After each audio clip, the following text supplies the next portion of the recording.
মতের মধ্য থেকে যাকে প্রকাশ্য কোনো বাধা প্রদানকারী, অর্থাৎ আপনাকে যদি আপনার মহল্লার, আপনার দেশের, আপনার স্থানীয় কোনো মানুষ, এমন কোনো অত্যাচারী বাদশা যদি আপনাকে বাধা প্রদান না করে, কিংবা কোনো রোগ এমনভাবে আক্রান্ত হয়েছে আপনি হজ আদায় করে আপনার জন্য সক্ষম না, কিন্তু আপনার আল্লাহ তাআলা আপনাকে টাকা পয়সা দিয়েছে, অর্থ সম্পদ দিয়েছে, কিন্তু হজ আদায় করতে আপনি সক্ষম নয়, অথবা আপনি হজ আদায় করার জন্য আপনাকে কোনো কিছু বাধা প্রদান করলো, এমন না হওয়া সত্ত্বেও যেই ব্যক্তি আমার আল্লাহ তাআলার বিধান হজ পালন করলো না, তার কাছে নেশা পরিমাণ, তার কাছে ওই পরিমাণ অর্থ রয়েছে, হজ আদায় করতে সক্ষমতা রয়েছে, যদি সে হজ আদায় না করে, আমার আল্লাহ রাসূল সাল্লাল্লাহু আলাইহি ওয়াসাল্লাম বলেন, উম্মত ওই ব্যক্তি যদি ইহুদি হয়ে মারা যায়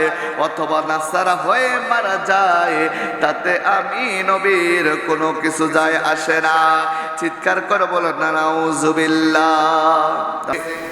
মান যারা কবরি ওয়াজাবাত লাহু শাফাআতি, যেই ব্যক্তি আমি রাসূলের রওজা মুবারক জিয়ারতে আসলো, যেই ব্যক্তি আমি রাসূলের রওজা মুবারক জিয়ারত করলো, ওই ব্যক্তির জন্য আমি রাসূলের শাফায়াত করা, সুপারিশ করা ওয়াজিব হয়ে গেল। একটু জোরে কন্না সুবহানাল্লাহ। আমার প্রিয় ভাইয়েরা, আমার গভীর মনোযোগ, আজকে আমরা কথা বলবো হজ সম্পর্কে। এই হজ হলো ইসলামের একটি বিধান। আমার আল্লাহ রাব্বুল আলামিন এই হজকে মুসলমানদের উপর যারা সামর্থ্যবান, যারা আমার আল্লাহ যাদেরকে এই হজ করার তৌফিক দিয়েছেন, তাদের উপর আমার আল্লাহ তাআলা এই হজকে ফরজ করে দিয়েছেন। যেরকম সুবহানাল্লাহ। এই জন্য বলা হয়েছে, ইন্নাল হাজ্জা রুকনুম মুহিম্মুম মিন আরকানিল ইসলাম, নিশ্চয় হজ রুকন সমূহের মধ্য থেকে একটি রুকন। বন্ধুরা আমার, আমার আল্লাহ রাব্বুল আলামিন এই ইসলামকে প্রতিষ্ঠিত করেছেন 5টা খুঁটির উপরে। যেমনি ভাবে এই বিল্ডিং এর মধ্যে যতগুলো খুঁটি রয়েছে, ওই খুঁটিগুলো যেভাবে খুঁটিগুলোর উপরে ছাদটা প্রতিষ্ঠিত হয়েছে, এই খুঁটিগুলোর উপরে যেভাবে ছাদ প্রতিষ্ঠিত হয়েছে, খুঁটিবিহীন ছাদের যেভাবে কোনো দাম নেই, ঠিক তেমনি ভাবে ইসলামের 5টি রুকন ব্যতীত এই ইসলামের কোনো দাম নেই। বন্ধুরা আমার, বাবার আমার, বিল্ডিং করতে গেলে যেভাবে খুঁটির প্রয়োজন হয়, এই খুঁটির উপর ছাদটা প্রতিষ্ঠিত হয়েছে, ঠিক তেমনি ভাবে ইসলামের 5টা জিনিস রয়েছে, যে 5টা জিনিসের উপর আমার আল্লাহ ইসলামকে প্রতিষ্ঠিত করে দিয়েছে। সুবহানাল্লাহ। এই জন্য বলা হয়েছে এই হজ হলো ইসলামের রুকন সমূহের মধ্যে থেকে একটি রুকন। বাবার আমার, বন্ধুরা আমার, ইসলামের 5টি রুকন। 1 নাম্বার হলো কালেমান, মানে ঈমান। যেরকম কি ঈমান। 2 নাম্বার হলো নামাজ। 3 নাম্বার হলো রোজা। 4 নাম্বার হজ। 5 নাম্বার হলো যাকাত। এই 5টি রুকন সমূহের মধ্যে থেকে 4 নাম্বারে যে রুকন হজ, এই হজ সম্পর্কে কথাবার্তা বলবো। এই হজ হলো ইসলামের একটি বিধিবিধান। আমার বাবারা, ভাইয়েরা, বন্ধুরা, গভীর মনোযোগ। আল হাজ্জু ফরিদাতুন আলা কুল্লি মুসলিম মুকাল্লিফিন ইস্তাতিউ ইলা বাইতিল্লাহি সাবিলা। প্রত্যেক আকেল ব্যক্তি যদি সে বাইতুল্লাহ শরীফ ভ্রমণ করতে সক্ষম হয়, অর্থাৎ তার জ্ঞান বুদ্ধি মস্তিষ্ক সঠিক রয়েছে, সে বাইতুল্লাহ শরীফ মধ্যে মক্কা আমার আল্লাহ তাআলা খানে কাবা, সেখানে পৌঁছানো তার পক্ষে সম্ভব, ওই ব্যক্তির উপর আমার আল্লাহ তাআলা এই হজকে ফরজ করে দিয়েছেন। চিৎকার করে বলেন না সুবহানাল্লাহ। বন্ধুরা আমার, বাবারা আমার, এরপরে বলা হয়েছে অমুনকিরুহু কাফিরুন। আর কেউ যদি এই হজকে অস্বীকার করে, কেউ যদি এই হজকে না মানে, অবশ্যই ওই ব্যক্তি কাফের হয়ে যাবে। চিৎকার করে বলো না নাউযুবিল্লাহ। তাহলে হজকে যারা অস্বীকার করবে তারা কি হয়ে যাবে? কাফের হয়ে যাবে, তারা ইসলাম থেকে খারিজ হয়ে যাবে, ঠিক না বে ঠিক?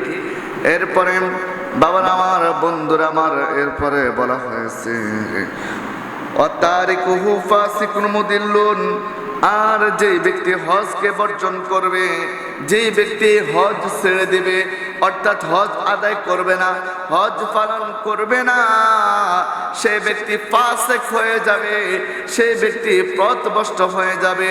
অর্থাৎ সে যেন ইসলাম সম্পর্কে অজ্ঞ হয়ে গেল, আর সে ইসলাম সম্পর্কে অজ্ঞ হওয়ার কারণে আমার আল্লাহ তাকে মুসলমান হিসাবে কবুল করবে না। চিৎকার করে বলুন না নাউজুবিল্লাহ। আমার বন্ধুরা আমার, গভীর মনোযোগ দিয়ে লক্ষ্য করবেন। এই জন্য আল্লাহ রাব্বুল আলামিন বলেন ওয়ালিল্লাহি আলান নাসি হিজ্জুল বাইতি মান ইসতাতা ইলাইহি সাবিলা। সুবহানাল্লাহ জোরে বলেন। বাইতুল্লাহ শরীফ আমার আল্লাহ তাআলা খানে কাবা ভ্রমণ করা যে ব্যক্তির উপর আমার আল্লাহ তাআলা যাকে ক্ষমতাবান করেছেন, তার উপর এই হজ আদায় করা আমার আল্লাহ রাব্বুল আলামিন ফরজ করে দিয়েছেন। সুবহানাল্লাহ বলুন। অর্থাৎ মক্কা আমার আল্লাহ তাআলা খানে কাবা যাওয়ার, সেখানে পৌঁছানোর যাকে আমার আল্লাহ সেই সক্ষমতা দান করেছেন, টাকা পয়সা এবিলিটি দিয়েছেন, শক্তি দিয়েছেন, আকেল দিয়েছেন, বিবেক দিয়েছেন, বুদ্ধি দিয়েছেন, প্রাপ্ত বয়স্ক করেছেন, ওই ব্যক্তির উপর এই হজকে আমার আল্লাহ তাআলা ফরজ করে দিয়েছেন। সুবহানাল্লাহ। বন্ধুরা আমার, বাবা আমার, এরপর বলা হয়েছে মান কাফারা ফা ইন্নাল্লাহা গনিয়্যুন আনিল আলামিন, আর যে ব্যক্তি এই হজকে অস্বীকার করবে, জেনে রাখো আমার আল্লাহ তাআলা সমগ্র বিশ্ব সম্পর্কে, সমগ্র জাহান থেকে মুখাপেক্ষীহীন। আমার আল্লাহ সমস্ত কিছু দেখেন এবং জানেন। চিৎকার করে বলুন না সুবহানাল্লাহ। তাহলে এই হজকে আদায় করা দরকার আছে না নাই? আরো জোরে বলেন, দরকার আছে না নাই? অবশ্যই আছে, কারণ এই হজ আমরা অবশ্যই আদায় করতে হবে। এই হজ ইসলামের একটি বিধিবিধান। যেরকম ঠিক না ঠিক? আরো জোরে বলেন ঠিক কিনা? এই জন্য বন্ধুরা আমার, বাবার আমার, আল্লাহ রাব্বুল আলামিন পবিত্র কুরআনুল কারীমের মধ্যে আমার আল্লাহ বলেছেন ইন্না আউওয়ালা বাইতিন উদিয়া লিন-নাসি লাল্লাযী বিবাক্কাতা মুবারাকান ওয়া হুদাল লিল আলামিন। চিৎকার করে বলুন না সুবহানাল্লাহ। আর আওয়াজ করে বলুন না ইয়া রাসূলুল্লাহ। বলা হয়েছে ইন্না নিশ্চয় আউওয়ালা বাইতি, পৃথিবীর সর্বপ্রথম ঘর, অন্য কোনো ঘর নয়। পৃথিবীর সর্বপ্রথম ঘর হলো মসজিদ, হলো আমার আল্লাহর খানে কাবা। চিৎকার করে বলুন না সুবহানাল্লাহ। তাহলে পৃথিবীর প্রথম ঘর খানে কাবা। যেরকম ঠিক না ঠিক? এই জন্য বলা হয়েছে পৃথিবীর প্রথম ঘর কোরআনে তে বাকা, বন্ধুর নামের মিম দ্বারা করেছেন মক্কা। পৃথিবীর প্রথম ঘর কোরআনে দেবাকা, বন্ধুর নামের মিম দ্বারা করেছেন মক্কা। আল্লাহু আল্লাহু আল্লাহু আল্লাহ, আল্লাহু আল্লাহু লা ইলাহা ইল্লাল্লাহ। যাথায় লক্ষ কোটি হাজিদের প্রেম মেলা, লাব্বাইক লাব্বাইক বলে লা শারিকা লাহ। যেথায় লক্ষ কোটি হাজিদের প্রেম মেলা, লাব্বাইক লাব্বাইক বলে লা শারিকা লা আল্লাহু আল্লাহু আল্লাহু আল্লাহ আল্লাহু আল্লাহু লা ইলাহা ইল্লাল্লাহ। পৃথিবীর প্রথম ঘর কোরআনেতে পাকা, বন্ধুর নামের মিম দ্বারা করেছেন মক্কা, বন্ধুর নামের মিম দ্বারা করেছেন মক্কা। চিৎকার করে বলুন না ইয়া রাসূলুল্লাহ, আর উচ্চ কণ্ঠে বলুন না ইয়া রাসূলুল্লাহ। হে আমার বন্ধুরা রে, ও আমার ভাই বাবারা, গভীর মনোযোগ দিয়ে লক্ষ্য করবেন। আমার আল্লাহ রাব্বুল আলামিন বলেছেন ইন্না আউয়ালা বাইতি, নিশ্চয় পৃথিবীর সর্বপ্রথম আমার আল্লাহ তাআলা ঘর মসজিদ হলো খানে কাবা। ইন্না আউয়ালা বাইতি উদিয়া লিন্নাস, যা আমার আল্লাহ তাআলা মানুষদের জন্য নামাজের জন্য তৈরি করেছেন। চিৎকার করে বলেন না সুবহানাল্লাহ। বন্ধুরা আমার, ও আমার যুবক ভাইরা, ও আমার বন্ধুরা রে, ও আমার বাজানেরা, গভীর মনোযোগ। এরপর আমার আল্লাহ রাব্বুল আলামিন বলেছেন আল্লাযী বিবাক্কাতা মুবারাকা, আর এটা মক্কাতে অবস্থিত, আর এটা মক্কাতে অবস্থিত যেখানে শুধু বরকত আর বরকত। চিৎকার করে বললেন না সুবহানাল্লাহ। যেখানে কি শুধু বরকত আর বরকত। এটা এমন একটি ঘর যেটা মক্কায় খানে কাবায় অবস্থিত, এবং এটির মধ্যে শুধু বরকত আর বরকত রয়েছে। একটু জোরে বলবেন না সুবহানাল্লাহ। কেমন বরকত দিয়েছেন খানে কাবা, ঠিক না ভাই? ঠিক। আর জোরে বলেন ঠিক কি না? খানা কাবা বরকত দিয়েছেন কে?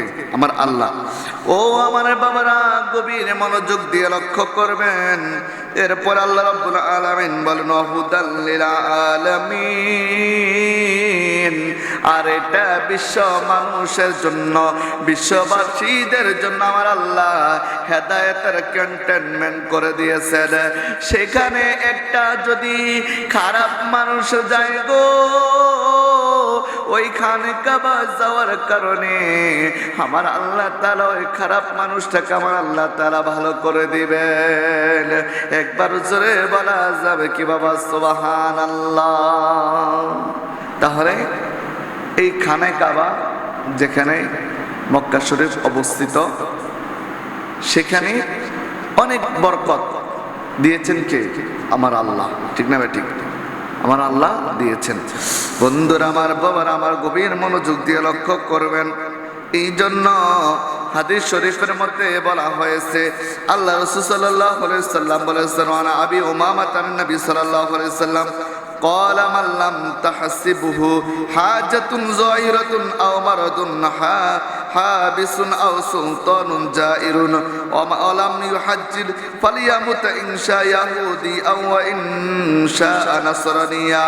বাইহাকি শরীফের মধ্যে বর্ণিত হয়েছে, হযরত আবু উমামা রাদিয়াল্লাহু তাআলা আনহু থেকে বর্ণিত, তিনি বলেন আল্লাহ রাসূল সাল্লাল্লাহু আলাইহি ওয়াসাল্লাম ইরশাদ করেন, যাকে প্রকাশ্য কোনো বাধা প্রদানকারী বা কোনো রোগ অথবা অত্যাচারী বাদশা তাকে হজ করতে বাধা দেওয়া না সত্ত্বেও, এবং তার উপর হজ ফরজ হয়েছে কিন্তু হজ আদায় করলো না, সেই যদি ইহুদি হয়ে মারা যাক কিংবা নাসারা হয়ে মারা যাক, তাতে আমি নবীর কোনো কিছু যায় আসে না। একটু জোরে কন্যা নাউজুবিল্লাহ।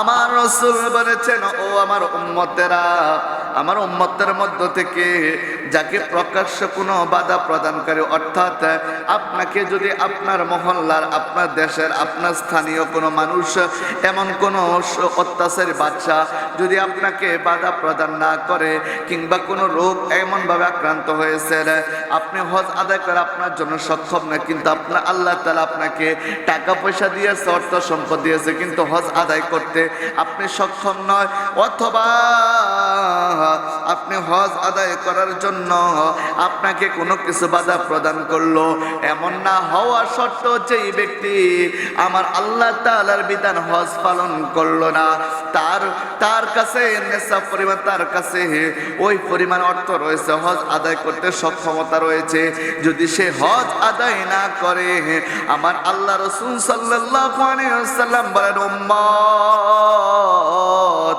ওই ব্যক্তি যদি ইহুদি হয়ে মারা যায় অথবা নাসারা হয়ে মারা যায়, তাতে আমি নবীর কোনো কিছু যায় আসে না।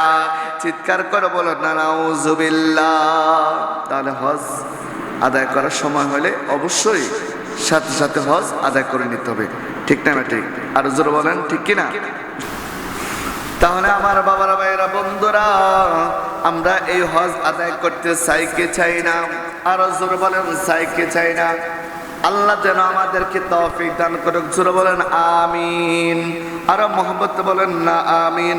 ও বন্ধুরা আমার, বাবারা আমার, মনে রাখবেন আমার আল্লাহ রাসূল সাল্লাল্লাহু আলাইহি ওয়াসাল্লাম তিনি নবীজি ইরশাদ করেছেন, عن أبي هريرة رضي الله تعالى عنه قال قال رسول الله صلى الله عليه وسلم إذا خرج الحج حاجة بنفقة طيبة ووضع رجله في الغرز فنادى لبيك اللهم لبيك ناداه مناد من السماء لبيك وسعادك زادك حلال وراحتك حلال وحاجك مبرور غير معذور وإذا خرج من نفقة بالخبيثة فوضع رجله في الغرز فنادى لبيك ناداه مناد من السماء لا لبيك ولا سعادك زادك حرام ونفقة حرام وحاجة معذور غير مبرور رواه الطبراني। তিবরিনী শরীফের হাদিসের বর্ণনায় হযরতে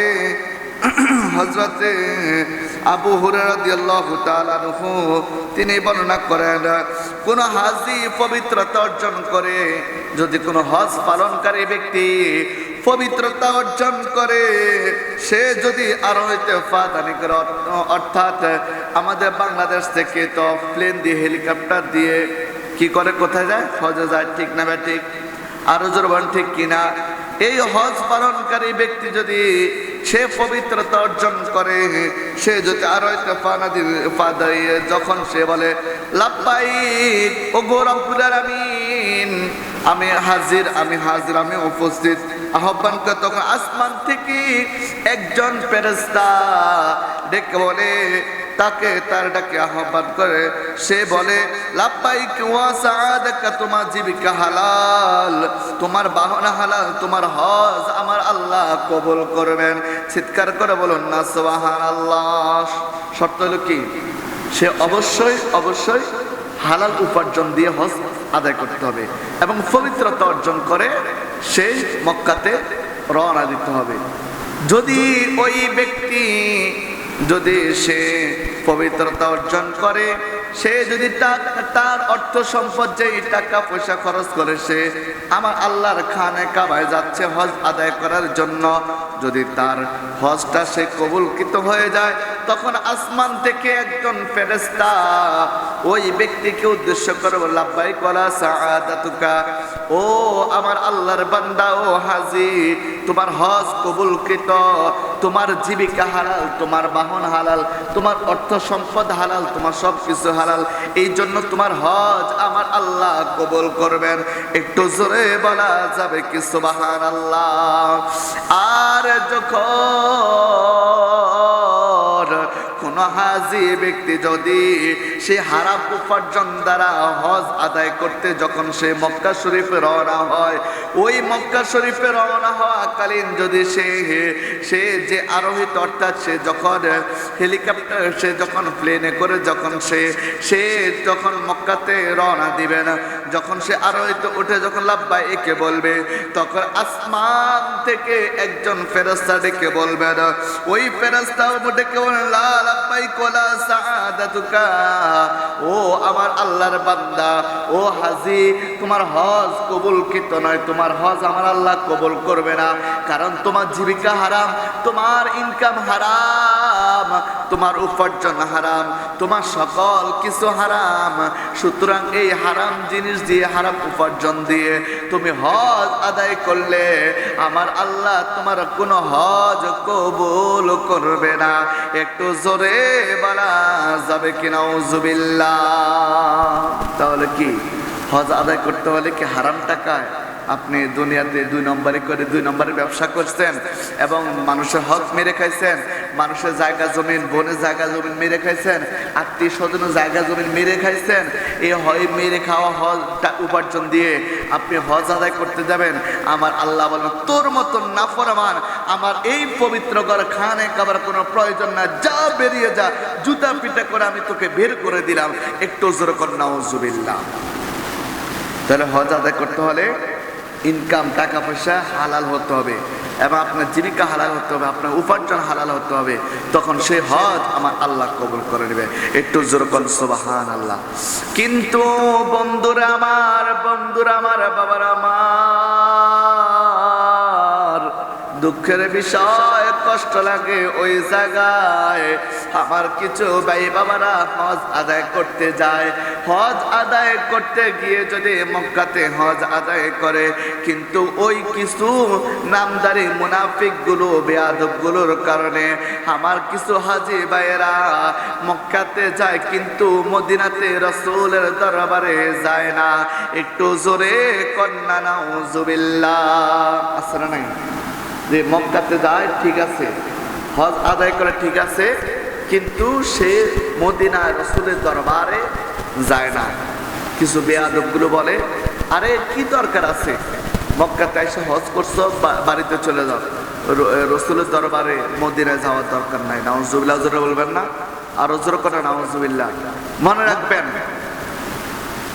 মদিনা শরীফ যাওয়া, রাসূলের দরবারে যাওয়া, রাসূলের জিয়ারতে যাওয়া এটা হজের অংশ নয়, কিন্তু এটা মহাব্বতের, প্রেমের বিষয়, প্রেমের রাসূলের প্রেম ব্যতীত আপনি কবরে গেলে কখনো শান্তি পাবেন না। আপনি মক্কাতে গেলেন, খানে কাবায় গেলেন, কিন্তু রাসূলের রওজাতে গেলেন না। আপনি রাসূলের সাথে নাফরমানি করলেন, আল্লাহ রাসূলের কৃতজ্ঞতা আপনি অস্বীকার করলেন। আপনার মতো বেঈমান, আপনার মতো মুনাফিক, আপনার মতো বেয়াদবে রাসূলকে আল্লাহ রাসূল কখনো সে হাসর ময়দানে শাফায়াত করে কখনো জান্নাতে নেবে? আপনি 1 কোটি বার হজ করেন না কেন, আপনার এই হজ আমার আল্লাহ কবুল করবে না। আপনার এই হজ আমার আল্লাহ কবুল করবে না। আপনি 1 কোটি বার যদি হজ করেন, যদি রাসূলের দরবারে না যান, রাসূলকে খুশি না করেন, মনে রাখবেন আল্লাহ রাসূল সে হাসর ময়দানে আপনার দিকে কখনো পেরেও তাকাবে না। এই জন্য আমার বাবারা, ভাইয়েরা, বন্ধুরা, হাদিসে মুবারকের মধ্যে বলা হয়েছে মানজার কবরি ওয়াজাবাত লাহু শাফাআতি, যেই ব্যক্তি আমি রাসূলের রওজা মুবারক জিয়ারতে আসলো, যে ব্যক্তি আমি রাসূলের রওজা মুবারক জিয়ারত করলো, ওই ব্যক্তির জন্য আমি রাসূলের শাফায়াত করা, সুপারিশ করা ওয়াজিব হয়ে গেল। একটু জোরে কন্না সুবহানাল্লাহ। তাহলে কি রাসূলের রওজা জিয়ারত করলে, আল্লাহর হাবিব সাল্লাল্লাহু আলাইহি সাল্লামের রওজা জিয়ারত করলে নবীজির শাফায়াত পাওয়া যাবে।